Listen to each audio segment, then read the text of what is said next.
afternoon, everybody. Good to see all of you. Happy Friday.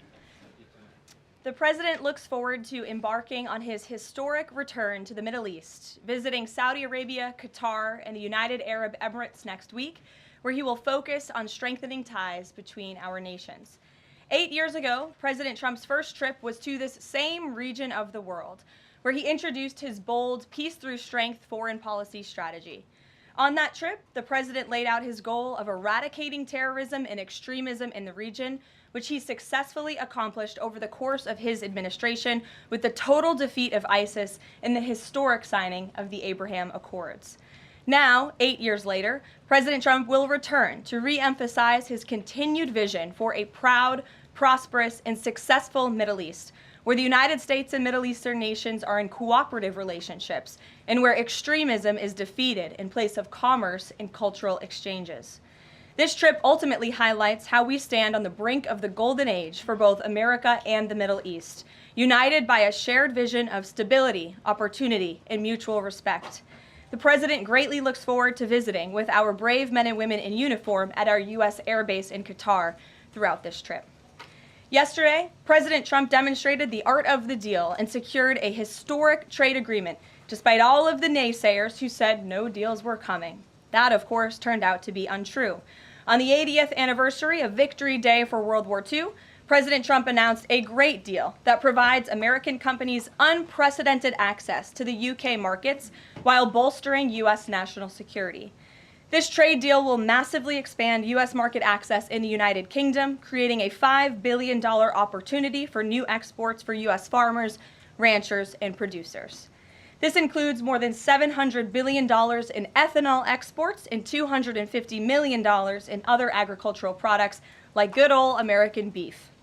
The deal commits the United States and United Kingdom to work together to enhance industrial and agricultural market access and strengthens American competitiveness.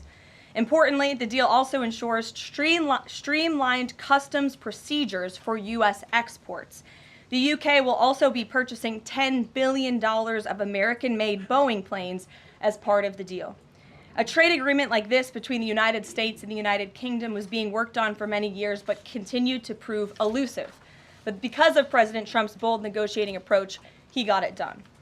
All of this happened because of President Trump's implementation of powerful tariffs to end the era of economic surrender and rebalance America's trading agreements.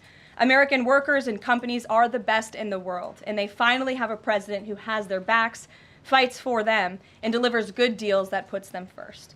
This is just the first of many trade deals to come. Get ready for more historic deals and our country to boom like never before.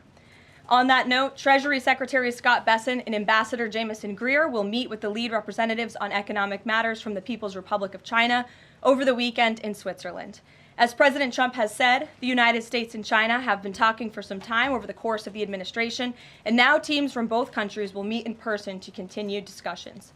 You can be certain that President Trump and his trade team will ensure we work to achieve the best deal possible for America. In other news, the Trump administration just announced a new incentive for illegal aliens living in the United States to self-deport. Eligible illegal aliens who now use the CBP Home app to self-deport will receive a clear, safe way to leave the United States. Their plane tickets home may be paid for, and they will receive a $1,000 stipend once we have confirmation that they have left our country. This new feature will allow illegal aliens to have a planned departure out of the country and to leave as soon as possible in a dignified way. If illegal aliens make the right decision here and submit their intent to depart through the CBP Home app and pass extensive vetting, they will be temporarily deprioritized for ICE detention and enforcement action before their scheduled departure. And leaving voluntarily in this matter may improve their legal immigration options in the future. This initiative will also save massive amounts of money for American taxpayers. Voluntary departures are much more cost-effective than traditional removals. By deploying the CBP Home app in this new way, President Trump is aiming to reduce the need for costly arrests, detentions, and court proceedings. Currently, the average cost of traditional removal is more than $17,000 per illegal alien. Our projections estimate that the use of the CBP Home app will massively reduce that financial burden by approximately 70%, so taxpayer dollars can be redirected and our brave immigration law enforcement officers can focus on removing the most violent illegal aliens hiding in our communities. Finally, it was announced this morning that First Lady Melania Trump secured a $25 million investment in President Trump's budget to provide housing and support for youth transitioning out of foster care. And in recognition of the 7th anniversary of Mrs. Trump's Be Best initiative, the U.S. Department of Housing and Urban Development allocated funds toward the agency Foster Youth to Independence program. Yesterday, Mrs. Trump hosted a special celebration of military mothers with the president, bringing together 150 military moms from around the country to recognize their service, not just in their home, but for our country. For those of you who were there at the events yesterday like I did, I have no doubt you will join me in recognizing how truly special those moments were. So let's get to questions. Here in our new media seat today is Andrew Egger, the White House correspondent for The Bulwark. The Bulwark is a new media company launched in 2019 with hundreds of thousands of readers on Substack and more than 1 million subscribers on YouTube. Andrew, please kick us off. And thanks for being here. Yeah, thank you for having me, Caroline. The president posted another ad this week for his Trump meme coin. The group that's running that coin is encouraging people to buy in order to win a dinner this month with the president. Why is the president planning to attend a dinner for the top investors in his coin? Look, the president is abiding by all conflict of interest laws. The president has been incredibly transparent with his own personal financial obligations throughout the years. The president is a successful businessman, and I think, frankly, it's one of the many reasons that people reelected him back to this office. There are at least some people who are buying this coin who seem to view it as an opportunity to influence the president's views. There was a logistics company this week that said they would buy $20 million in the coin in order to advocate for free trade between the U.S. and Mexico.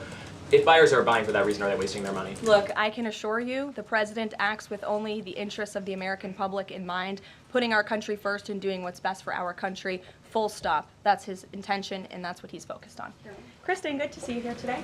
Welcome back. Caroline. Thank you. Glad to be back. So on those China talks, what does President Trump expect to come out of those talks? And is he going to be disappointed if his team can't secure a deal? Well, look, the president is very confident in his Secretary of Treasury, Scott Bessent, and of course, Ambassador Jamieson Greer, who has played an instrumental role in all of these trade negotiations as well. I think yesterday's success, the announcement of a trade deal with the United Kingdom, is a great first step. Again, many said in this room it couldn't be done. Now we are moving forward with many other countries. We're talking to dozens of our trading partners around the world. But of course, China is a major country, a major player in this space. And the president has said, and he's right, China needs the United States of America. They need our markets. They need our consumer base. And Secretary Bessent knows that he's going to Switzerland this weekend with the full support and confidence and trust of the president here at home. Jack. Thanks very much, Caroline. Two questions. First, can you give us an update on U.S. efforts to mediate or have an impact on the conflict between India and Pakistan? Sure, I absolutely can. This is something that the Secretary of State and, of course, now our National Security Advisor as well, Marco Rubio, has been very much involved in. The president has expressed he wants to see this de-escalate as quickly as possible. He understands these are two countries that have been at odds with one another for decades, long before President Trump was here in the Oval Office. However, he has good relationships with the leaders of both countries, and the Secretary of State, Marco Rubio, I spoke to him just yesterday. He has been in constant communication with the leaders of both countries trying to bring this conflict to an end. Just one other question. Yesterday, we saw the news of a new pope. Before Pope Leo became Pope Leo, there were some critical comments that he made about President Trump and about Vice President Vance on his then X account. Does the White House have any reaction to those comments? The president made his reaction to Pope Leo's announcement yesterday very clear. He is very proud to have an American pope. I think it was a surprise to everyone. I saw the news media was surprised to report on that yesterday, but it's a great thing for the United States of America and for the world, and we are praying for him. Thanks, Caroline. The president has been pretty firm on keeping these 145% tariffs in place on Chinese imports. Today, via Truth Social, he said that he'd be possibly open to lowering those to 80%. Why the change, and how did the president land on 80? The president still remains with his position that he is not going to unilaterally bring down tariffs on China. We need to see concessions from them as well. And again, that's part of the reason that Secretary Bessent is going to talk to his Chinese counterparts this weekend to start those discussions in person. As for the 80% number, that was a number the president threw out there, and we'll see what happens this weekend. And always in the effort of transparency, I'm sure you'll hear directly from the Treasury Secretary or the president after those negotiations conclude. Jackie. Thank you, Caroline. Why did the White House announce this deal with the UK before all of the details were finished? That's not true, actually. I saw the fact sheet. I saw the deal as well before the president brought all of you in the Oval Office in the effort of transparency. You had the president and the prime minister on the phone talking to all of you directly about how this was a great deal, a phenomenal deal, and discussions will continue. But as I spoke to our Ambassador Greer yesterday, this is how trade deals work. You set an initial agreement, you set the framework, you set up the deal, and then of course, T's have to be crossed and I's have to be dotted, but this deal is a good deal, and the numbers are determined, and all of the market access that I just discussed will remain. Does that mean that the 10% baseline is going to still be there at the end when all of the other details are ironed out? The president is committed to the 10% baseline tariff, not just for the United Kingdom, but for his trade negotiations with all other countries as well. Permanently, even after the deals are done, like that is going to remain. The president is determined to continue with that 10% baseline tariff. I just spoke to him about it earlier. Stephen. Thank you, Caroline. I'd like to ask about New York and then about a personnel matter. On New York, the mayor, Eric Adams, is here today. Could you tell us anything more about the visit, who initiated it, what they're talking about? And also, is there any comment from the White House on the air traffic control issues in Newark? All I will say on Mayor Eric Adams is that he requested a meeting with the president, and the president was willing to take it. If the president wishes to discuss his private meeting afterwards, I will let him do that himself. Yes, I'm glad you asked about the FAA.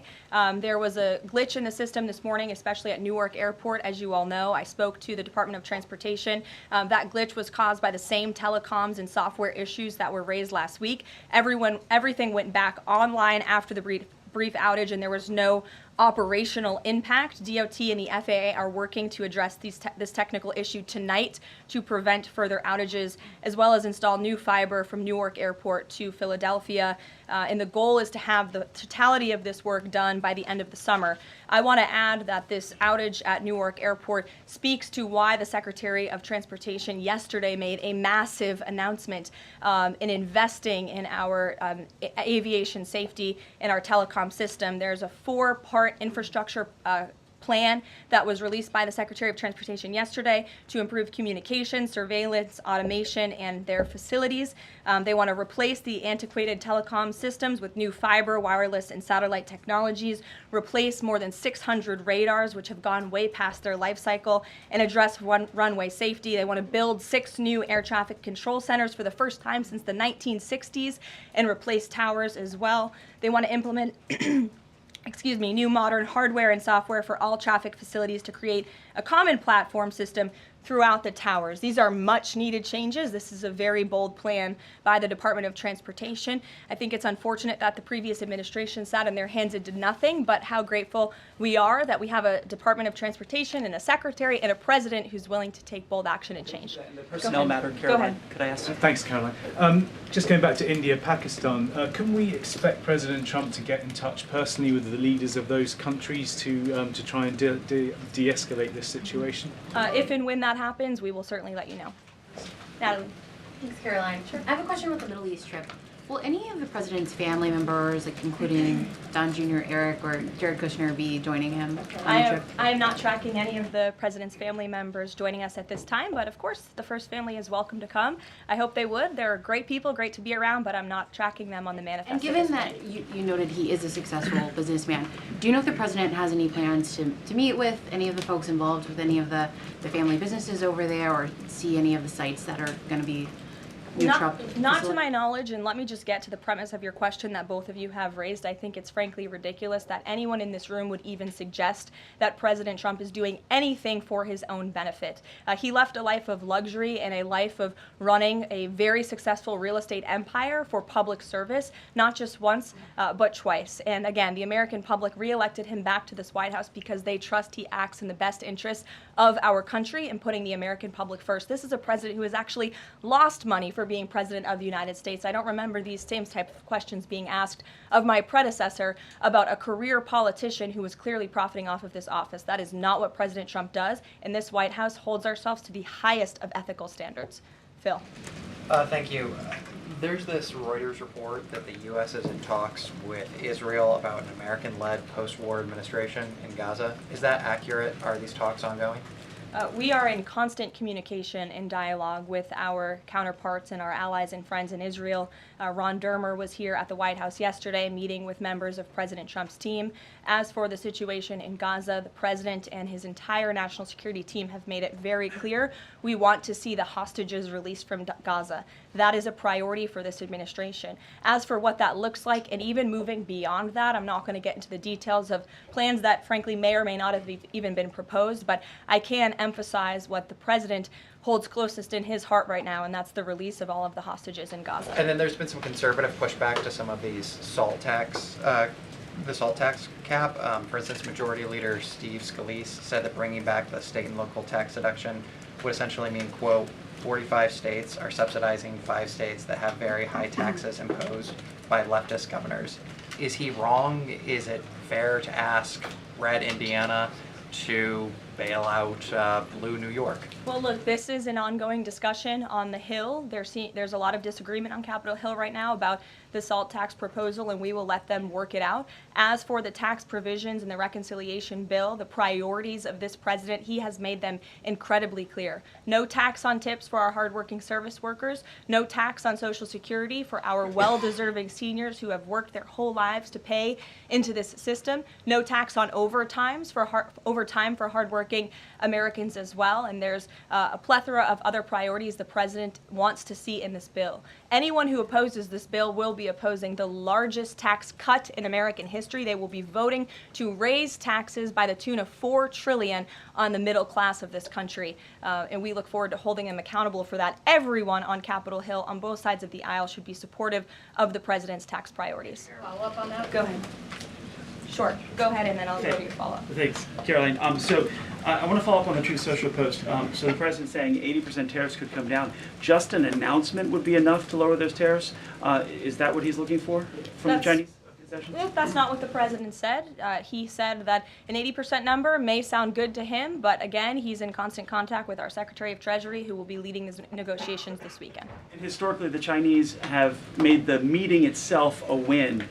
What does a win look like out of these meetings for the president this weekend? A good deal for the American worker and the American people. Go ahead. Thanks, Caroline. Yeah, back to the reconciliation bill. Can you just clarify the president's position, though, a little bit specifically on the tax issue? Because in his Truth Social post, he said this morning that he would accept even a tiny tax increase for the rich, but then says Republicans probably shouldn't do it, but I'm okay if they do it. So what is it that he wants? Does he want them to increase the tax rates? The president wants tax cuts, the largest tax cuts in history. He wants to extend his historic tax cuts from 2017, and he wants to see all of the other tax priorities that I just laid out for you included in this bill as well. As for the policy proposal you're talking about, the president has said he himself personally would not mind paying a little bit more to help the poor and the middle class and the working class in this country. I think, frankly, that's a very honorable position. But again, these negotiations are ongoing on Capitol Hill, and the president will weigh in when he feels necessary. Encourage them to have a higher bracket for top earners? The president has made his personal position on this matter clear. Michael. The president's in constant communication with leaders on the Hill. Ahead of the president's trip to the Middle East, he's mentioned he wants to rename the Persian Gulf the Gulf of Arabia.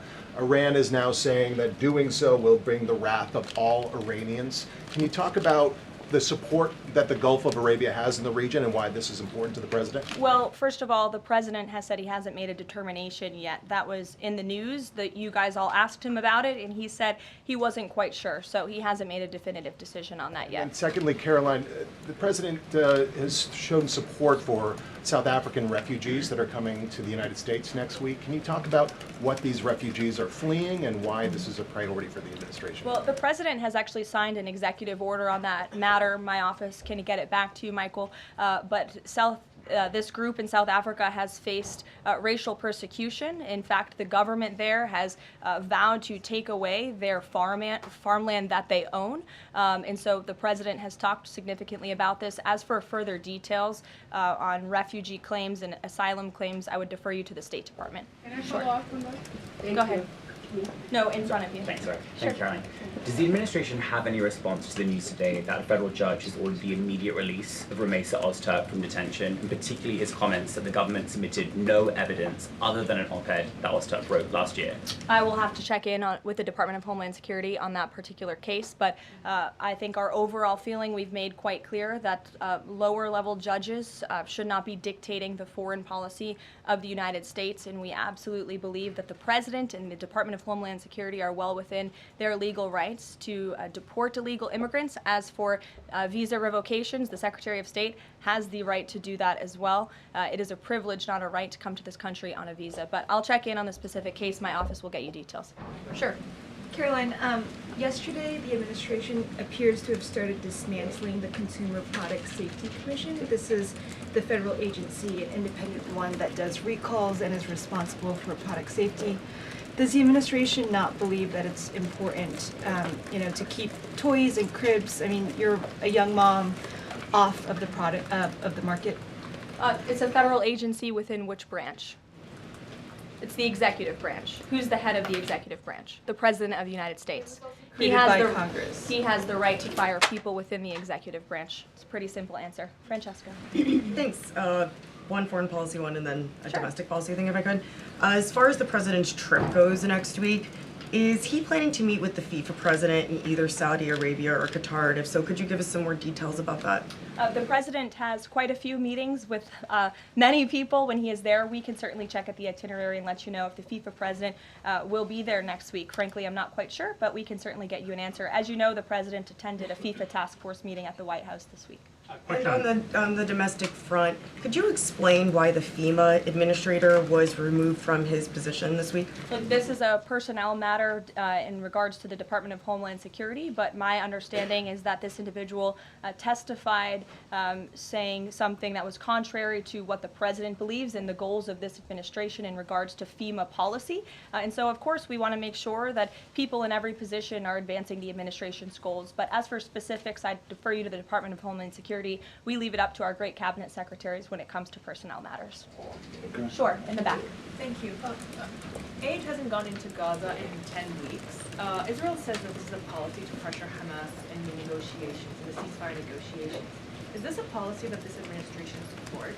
The president answered this week. He said that he wants to ensure that aid can get into Gaza, but we have to do it in a responsible way to ensure it doesn't end up in the hands of terrorists. So this is something the administration is actively working on, and when we have a policy to announce on this definitively, we can certainly let you know. Can you talk about this effort for the U.S. to take over the distribution of aid in Gaza, to exclude Israel, but also international organizations said this effort militarizes aid?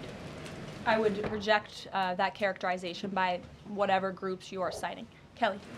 Caroline, thank you. I want to get back to the First Lady Melania Trump dealing with foster children. That's an important component in American life to see what happens to the future of our children, particularly in foster care. Can you explain the significance of this development between the First Lady and the housing and urban development? Yes, absolutely. It's millions of dollars that will go into a program that helps these children transition out of foster care to have productive and positive lives. And I'd like to share a personal story since you asked if I may. I hope the First Lady won't mind. I was at an event in Florida last year, and I was approached by a gentleman who was a foster dad, and he had taken in, I think it was 6 or 7 foster children. And he spoke to me. He had recognized me in my work for President Trump's campaign at the time. And the little boy who was with him talked about the personal relationship that he had with First Lady Melania Trump. And the conversation she had had with him and how she really encouraged him to be the best that he could be during her first term here at the White House, and how even after she and President Trump left the White House, she kept in very close touch with this young foster child. It was a touching moment that I will never forget, and it speaks to the heart of this First Lady and the great work that she is doing for foster children. And this is certainly a very big announcement that I know our Secretary of Housing and Urban Development is in particular very excited about, and we can certainly get you all the details on that program. John. Thanks a lot, Caroline. I want to ask you about the trade deal that the President announced yesterday with the UK as it relates to the auto sector. Sure. The trade group that represents the big three here in the U.S. believes that it may put the big three automakers at a competitive disadvantage. What the trade group says is that it will now be cheaper to import a UK vehicle with very little American content than a USMCA compliant vehicle imported from Mexico or Canada with just 50% American content. What's your response to that criticism coming from this trade group? Well, first of all, let's be clear about what the deal does. It sets a 10% rate on auto imports for the first 100 cars that are imported into the United States. 100,000 cars, thank you. That would be very few cars. 100,000 cars imported from the United Kingdom. After 100,000 vehicles, it goes back up to a 25% tariff. And as for our U.S. auto manufacturers, our auto industry, the president wants to put them on the best pedestal to compete. And by the way, if they produce vehicles right here in the United States of America, they will face no tariff at all. I would argue of any industry, the president has spent more time talking to and listening to the concerns of our auto industry here at home. He hears them, he believes in them, he wants to see them produce their vehicles here in the United States of America. This is a good deal for them too. Is this a model for European and Asian vehicles as well, what we see coming out of the UK trade deal with the US? Look, all of these deals are going to be tailor-made. The president has said that from the beginning. It's very apropos that the first trade deal was announced between the United States and the United Kingdom, one of our oldest and greatest allies, but each country has unique concerns and challenges in terms of American industry. We need to open up markets in every single country, and obviously the needs are unique, so our trade team is looking at each country and the advantages that we can pursue for American industries and American workers. Sure. Happy early Mother's Day. Oh, thank you. The president said yesterday that he would be speaking with Zelensky shortly. Did that call happen yesterday, or do we expect that to happen in the near term? The call happened yesterday. President Zelensky called the president to tell him that the critical minerals deal had passed the parliament in Ukraine. I talked to the president about that call. He said it was very good and productive, and of course the critical minerals deal is great for Ukraine, but also of course for the United States of America and our taxpayers here. It was a good call, and they also spoke about, of course, the ceasefire that the president proposed, the 30-day ceasefire between Russia and Ukraine, which we know Europe is on board with, and we hope both countries will agree to. So next week, do we expect President Putin, is there any chance that he could meet with Trump while he's in the region? The president answered this yesterday. Not going to happen. Question on ceasefire. Has he got any reaction from Zelensky or Putin on the proposal for ceasefire? Is he satisfied by the reaction to that proposal? Not to my knowledge, but certainly if there is reaction and updates, I'm sure you'll hear directly from the president. Question, the president fired the Librarian of Congress. Why did he choose to do that? We felt she did not fit the needs of the American people. There were quite concerning things that she had done at the Library of Congress in the pursuit of DEI and putting inappropriate books in the library for children, and we don't believe that she was serving the interests of the American taxpayer well, so she has been removed from her position, and the president is well within his rights to do that. John. Thank you, Caroline. Happy Mother's Day as well. Thank you. President Trump ran on delivering the biggest tax cut in history, got over 70 million votes. Right now, you got a handful of obstructionists in the Republican conference that are saying they're not going to go along with his tax cut package. You just said those that don't will be held accountable. What is your description of being held accountable? Well, look, I think they'll be held accountable by the voters in their respective districts if they choose to vote for a tax hike to the tune of $4 trillion, which would raise taxes to thousands of dollars per household in this country. The president has great political instincts. That's why he's back in the Oval Office, and Capitol Hill should follow his lead. As for the president, speaking of him, he will be signing executive orders later this afternoon. We are happy to provide more information on those executive orders if you wish. Thank you for the Mother's Day wishes, and happy Mother's Day to all of the moms in the room. And don't forget to call your mom this Sunday. We'll see you guys later. Have a good weekend.